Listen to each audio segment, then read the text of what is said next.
কাকা, ধন দৌলত আজ আছে কাল নেই, কিন্তু চরিত্র খুব হয়েছে তোর এই জ্ঞান। চুপচাপ আমার বাড়ি থেকে বেরিয়ে যা, না হলে পা ভেঙে দেবো, জিভ কেটে দেবো তোর একেবারে এই কুলারি দিয়ে। আর সাবধান, আজকের পর আমার মেয়ের নামও তোর এই নোংরা জিভে নিয়ে এলে। এই রামু, রামু, এটাকে ঠেলে বাইরে বের কর। চাকর অর্জুনকে বের করে দেয়। সে অপমানিত হয়ে সেখান থেকে চলে যায়। কেন কেন কেন কেন গরিব হওয়া কি পাপ? কি আমার হৃদয় নেই?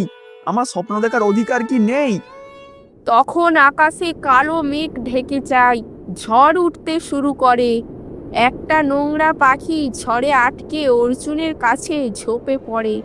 তার ডানা ভাঙা এবং রক্ত বেরোচ্ছে। আরে, এই ছোট্ট অসহায় জীবটা তো আহত লাগছে। দেখো দেখো, ভয় পেও না, তোমাকে কিচ্ছু হতে দেব না। তুমিও আমার মতো একা এবং আহত। থামো থামো থামো থামো। কিছুক্ষণ পর ময়না পাখির চোখে একটা চমক আসে। সে বাতাসে ওড়ে এবং একটা দিব্য আলোয় পরিণত হয়। হুম, তাহলে তুমি, এটা কি?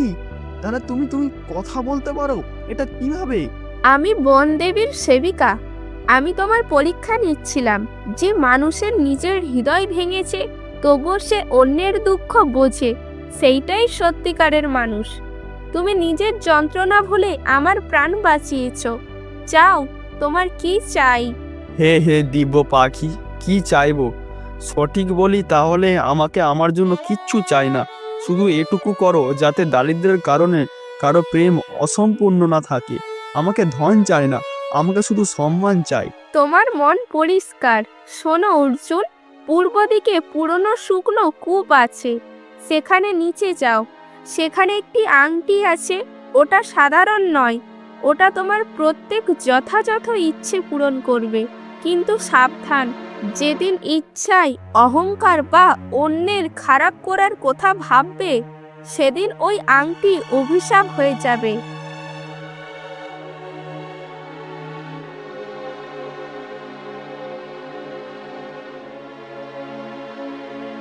আরে ওয়াহ, ওয়াহ, এটা তো খুবই অদ্ভুত। এ আংটি, যদি তুমি সত্যিই জাদুকরি হও তাহলে আমাকে এতটা শক্তি দাও যাতে আমি লতার পিতার সামনে মাথা তুলে দাঁড়াতে পারি। আমাকে ধনী বানাও যাতে আমি গরিবদের সাহায্য করতে পারি। অর্জুন বাইরে বেরিয়ে আসে।